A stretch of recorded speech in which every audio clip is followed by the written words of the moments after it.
Deirdre est une jeune orpheline de presque 18 ans vivant dans un couvent dans l'Irlande du Christ. Mais chaque nuit, elle rêve d'une autre Irlande, d'un temps où les forces des ténèbres étaient aussi nombreuses que les dieux qui les combattaient. Par-dessus tout, Deirdre rêve de batailles épiques contre le mal, des batailles menées et gagnées par une mystérieuse femme à la chevelure rousse et qui se faisait appeler la Protectrice. Cette femme ressemble étrangement à Deirdre elle-même, en tout cas il apparaît bien vite que leurs deux existences sont liées. Alors que les morts s'enchaînent autour de Deirdre et qu'elle craint de perdre la raison à chaque fois qu'elle s'endort, la jeune femme parvient tout de même à regagner le village dont elle est venue enfant et à se renseigner sur ses parents. La vérité sur ces derniers sera loin de la ravir et elle devra explorer seule une forêt dense et enténébrée pour retrouver la chaumière où elle passa ses premières années. À la merci des êtres qui vivent dans la noirceur de la nuit, Deirdre ne devra son salut qu'à l'intervention du jeune Connor Flynn, un forgeron qui l'amènera alors vers le domicile de la seule personne capable de l'aider dans sa quête de vérité, l'inquisiteur Moran. Ensemble, ces trois êtres que le destin a réunis vont se lancer dans une quête mystique à la recherche d'un livre très ancien dissimulé quelque part dans les hautes falaises de l'Irlande, là où l'on trouve la chaussée des géants.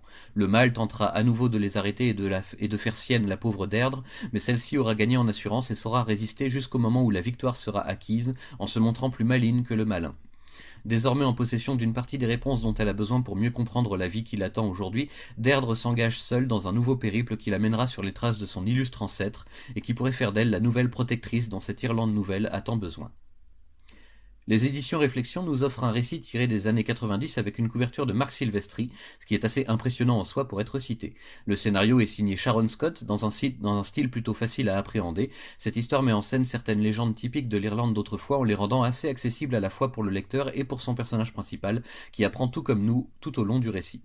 Les dessins sont de Steve Fircho, que je ne connaissais pas du tout le bonhomme avant cette lecture et je dois dire que c'est une découverte plutôt sympathique ma foi, dans un style simple mais élégant, et portant bien la marque des années 90 quant à la conception des physiques de ses personnages. On s'amusera à trouver ci et là des points communs avec d'autres productions de l'époque, comme The Darkness, et pour ma part je regrette simplement l'absence d'un petit lexique qui aurait pu nous aider à approfondir et à mieux comprendre ces légendes d'antan. Le seul vrai reproche que je pourrais faire aux éditions Réflexion est ce format toujours aussi rabougri dans lequel ils s'obstinent à travailler leur parution.